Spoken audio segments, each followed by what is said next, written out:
Coming up on tonight's episode of Faith versus Culture, some of our more compelling interviews on the issues that matter most. Faith versus Culture next. To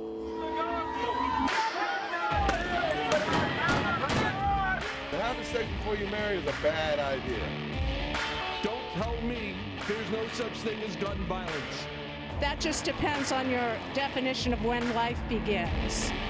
There are problems of sin and habit that cannot be solved outside the person of our Lord Jesus Christ.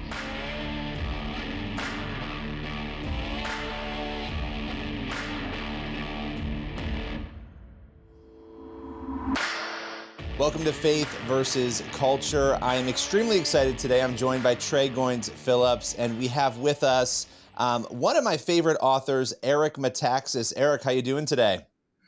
One of your favorite authors? You mean you're comparing me to Tolstoy? Is that what's happening?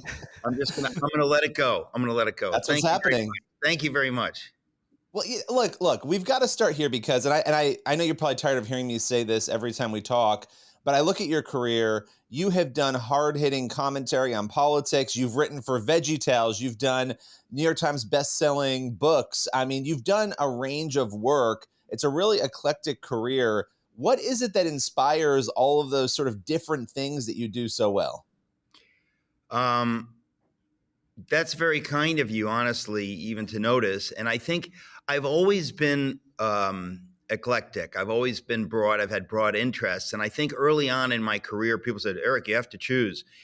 And I think over time, I realized, no, I don't have to choose. I have to do what I think God is calling me to do. And if it ends up being a broad range of things, it ends up being a broad range of things. If somebody had talked to me 20 years ago and said, Eric, do you think you'll ever write a biography?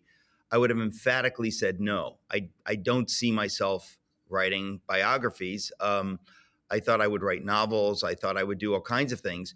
But the Lord led me, I can say bluntly, without going into details here, but the Lord led me to write my book on William Wilberforce called Amazing Grace, which subsequently was his way of leading me to write about Dietrich Bonhoeffer. And the Bonhoeffer story opened my career up in a completely new way. I got invited to speak at the National Prayer Breakfast, which got me invited to do radio. I never had any ambition or desire to do radio, but I've been doing it for 7 years now. And that, of course, led to TV, which was something that I felt was God's calling on my life. So I've just wanted to follow God's calling. But I think the bottom line is I'm trying to follow God's leading, and that's all that matters for any of us. So, but thanks for noticing the breadth of my career. You know, you mentioned the importance of following God's calling in your life, Eric, and how that has been sort of the anchor that's led you to all of the different things that you've done over your career. But I want to go back a little bit. Could you tell us a bit about your salvation experience? How was it that you came to know Christ? Well, for me, I wrote about it in my book, Fish Out of Water, because it was a strange journey, not typical.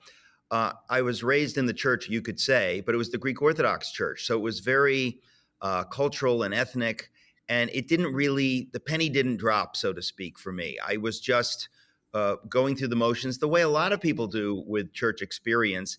When I got to Yale University, I was an English major. I kind of fell into the, deep end of the, how can we describe it? A vat of Kool-Aid, Marxist, liberal, agnostic Kool-Aid. I really didn't know what I believed, and it became clear to me I didn't know what I believed, and I drifted away from whatever faith I'd had. I'd had some faith. I really had some experiences, which I write about in the book Fish Out of Water. And I had come to the position, which I think a lot of people are at, where they don't believe you can know. They think when people say, I know God or I know Jesus, I think they just think you're a little crazy or a little deluded or a little wishful thinking, because they say, well, I'd like to know, but I don't think you can know. And I think if you're honest, you can't know God. And I went through a really hard time around my 24th year, moved back in with my parents. And during that time, I met a man, he's a dear friend, who was sharing with me about the faith, but I was keeping the whole thing at arm's length. But over that time, I think my mind opened up just the tiniest crack to say maybe. And one day, around my 25th birthday, it's the culmination of my book, Fish Out of Water, the Lord spoke to me in a dream. And in the dream, Jesus made it crystal clear to me that he was real, that he knew me, that he was God, that the Bible is true, that it's all true. I mean, it was a mind-blowing, miraculous experience. And the next day I was a different person, and I have never looked back. And that is absolutely what happened. You know, I think something that's so helpful to us as believers is seeing others, seeing fellow Christians standing out and speaking boldly, compassionately, and with conviction on so many different issues. And you've done that throughout your career. I want to ask, as a believer, though, how have you maybe seen the Lord using your, convictional boldness and speaking out on these different issues spiritually and politically? How have you seen the Lord over time maybe change your own heart or challenge your own heart on different issues? Well, I mean, I have to say this. I didn't sign up for this. Like any normal person, I want to avoid suffering and difficulty. But if you walk with the Lord will sometimes lead you into some kind of suffering or difficulty. But if he's leading you, it's beautiful even when it's difficult. And I have to say that I never planned to write biographies, but it's clear the Lord led me to write these biographies as a way of convicting my own heart. When you write about Bonhoeffer, you think, how can I write about a man like this and then live my life with some little bit of fear or what? You think, no, his life inspires me. I want to walk that way. And I know the Lord will help me. I'm not on my own. And I know that by writing about these heroes, my writings have encouraged other people in their walk. But to the extent that my writings have encouraged me to live my life talking about these things, I know that helps others to say, like, well, Eric said that, and I think he's right. Maybe I can say that. No matter how we live, it affects other people. And so the point is that if you're silent, you are encouraging others to be silent, which is going to harm a lot of people. If you're vocal, you're encouraging other people to speak out. So you can't get out of it. There's no safe place. You have to choose, do I believe these things? Can I speak about them? When you do, those around you will be inspired to truth, or when you're silent, they will be inspired to keep their mouths shut. And this happened in Germany in the 30s. I write about it in this book, Letter to the American Church. It was called the spiral of silence, that when people looked around and said, I don't see anybody talking, I'm going to shut up, it became much, much more difficult for anybody to speak up. And that is what destroyed the church's witness and enabled evil to take over. So it's vital that each of us is honest with God. If you're just some loudmouth and you just want to sound off on political issues, God's not interested in that. But if you are coming from a place of compassion and you're saying, I know some people are going to misunderstand me, but I have a holy burden that I have to speak this truth. Some people won't get it. Some people will get it. For the sake of those who will get it, I need to spend the coin that the Lord has given me. I have to entrust it to him. I have to entrust my career to him. It's not about kind of like watching out so that, I don't get canceled or whatever. It's about doing what I think he's called me to do, knowing he's the one who's managing my career. He's managing my finances. If I'm a pastor, he's the one who decides whether my pews will be filled or not. So it's just been a strange journey for me. Let's just put it that way. Well, the book is Letter to the American Church. It releases on September 20th. Eric, thanks so much for your time today. Really appreciate it. My privilege. Thank you. We're going to take a quick break, and we'll be back with more of Faith versus Culture on the CBN News Channel.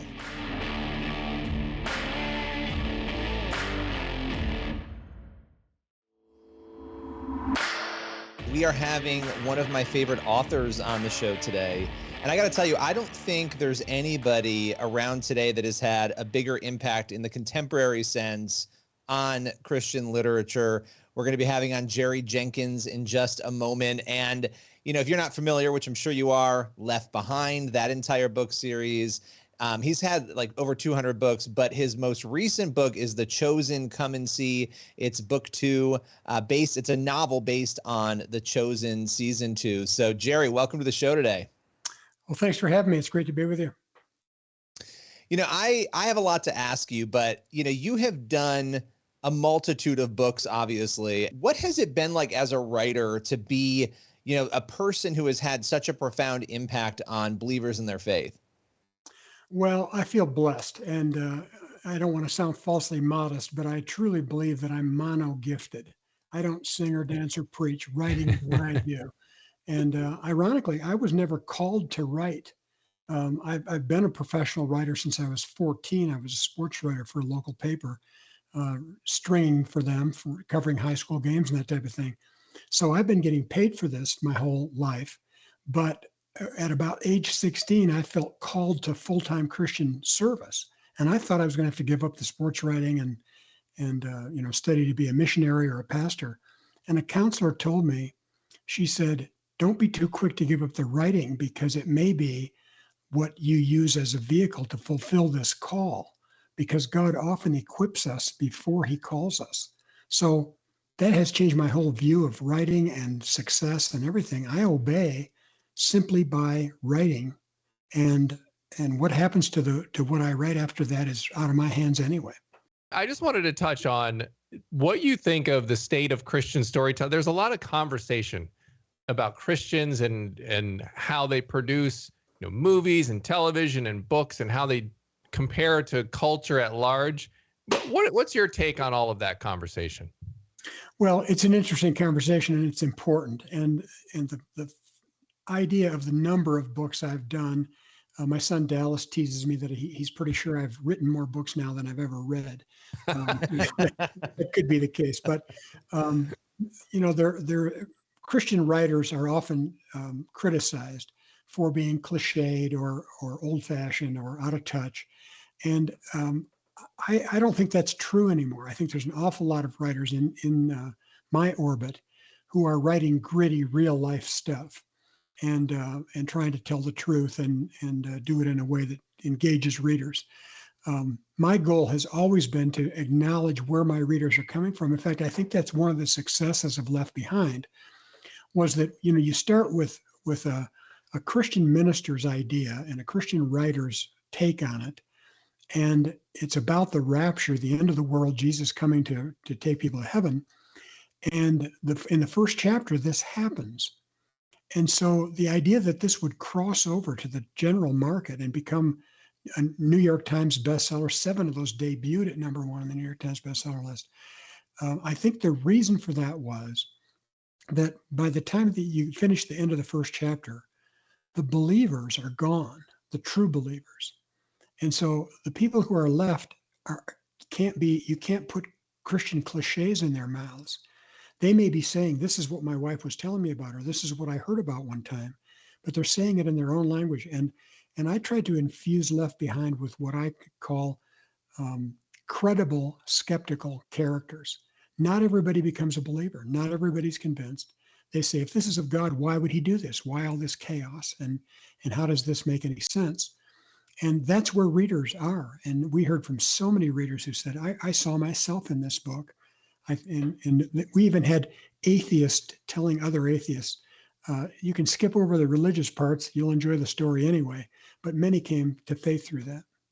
Well, one thing I just wanted to ask you about trust in general, because the thing I've noticed with both you and Dallas, having interviewed you guys a number of times over the years, is that both stories really seem to rely heavily on trust in God and what role that played just in your whole trajectory, as well as Dallas's trajectory. Yeah, I think it's this acknowledgement of where your reader or viewer is coming from. And then, if you're a trustworthy person, I want to tell the truth. I want to be very careful with the truth. Now, that doesn't mean I won't speculate, as I've said. We imagine what things could have been like, but always want to do justice to the truth. And I remember I was interviewed on a lot of general market news shows back when Left Behind was so popular. And they always tried to get at the fact that, aren't you being exclusivistic? Aren't you shutting everybody else out? Only you Christians get to go to heaven. Only the good people go, only the bad people stay. And it was important for me to say, look, I know people who are not believers, and it breaks my heart to think they would be left behind, because they're nicer than some believers I know. It isn't the best people or the good people that go, it's the true believers. It's the ones who realize what they need. And I'd like to think Dallas caught some of that. We didn't talk about it so much overtly. I didn't know what he would do with his career. I knew fairly soon that he was going to be a filmmaker. But I like to think that he caught some of that, where you don't act triumphant over some of the tough things in Scripture. They need to break your heart, and that's what allows you to communicate with people. So, Jerry, as we round out to a close here, my final question for you. The book, The Chosen, Come and See, is out right now. But what is coming next on your docket? I'm starting number 3, season 3. So I've got those scripts. I usually like to do it after I've seen everything on the screen, but that takes so long. It takes too long to get the stuff out after that. So I'm starting to build book 3 on the scripts I have already, and it's really going to be something special. I mean, they've really done an outstanding job. Well, listen, Jerry, we so appreciate your time today. Thanks for coming on Faith versus Culture. Great to be with you. Thanks for having me. We'll be right back with more of Faith versus Culture in just a moment.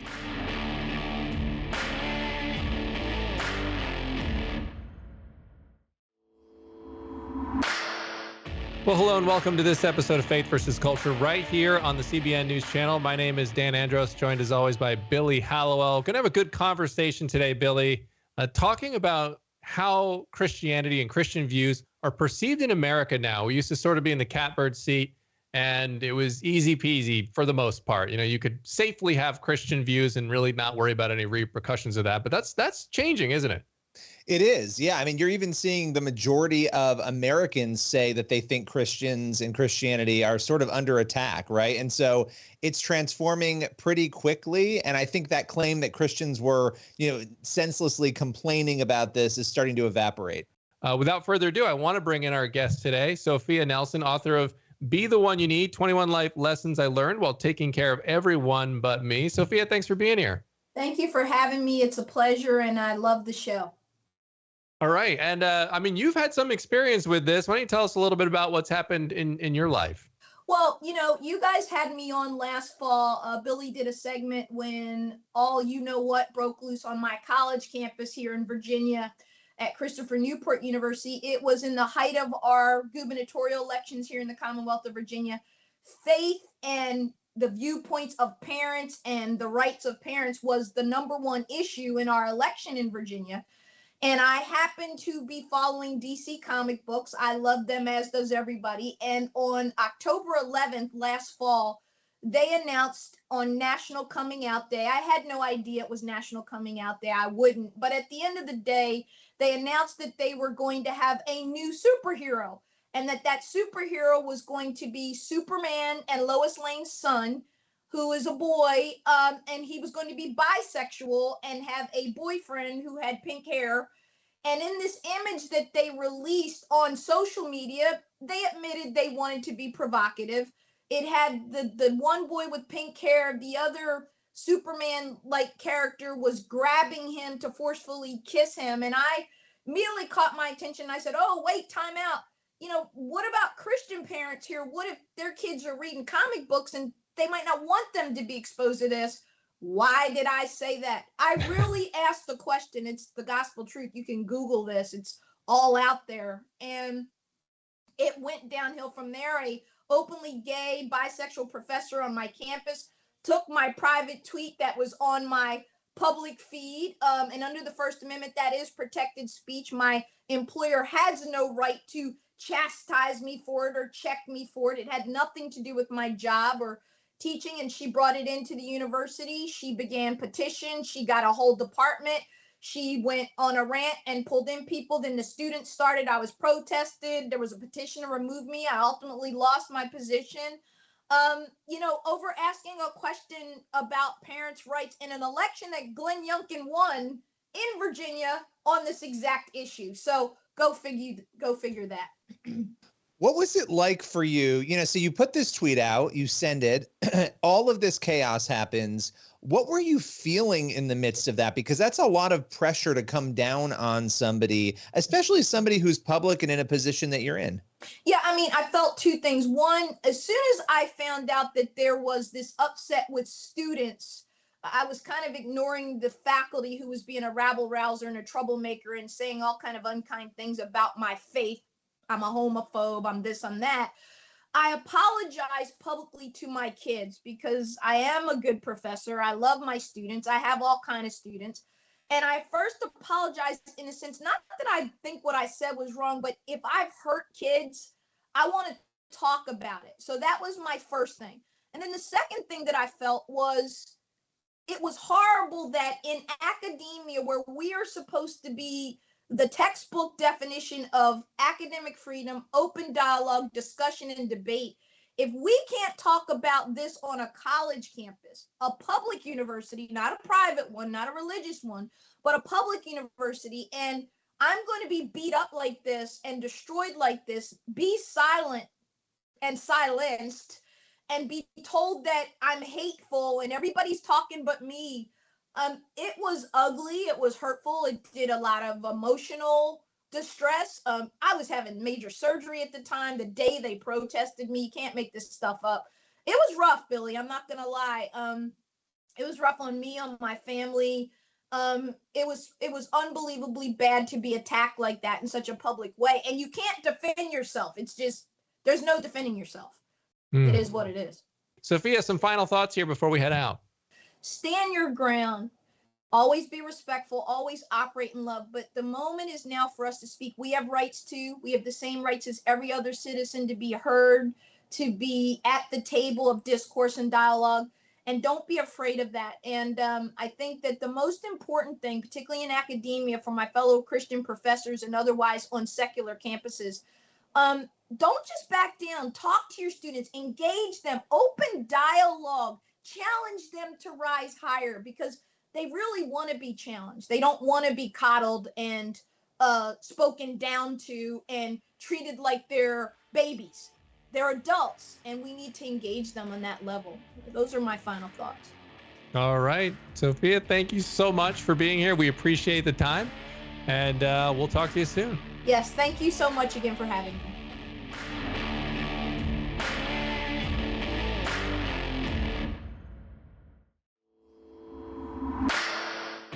All right, that is all the time we have for this episode of Faith versus Culture. As always, thank you so much for being here. We'll be praying for you throughout your week, and we'll see you here next time. God bless.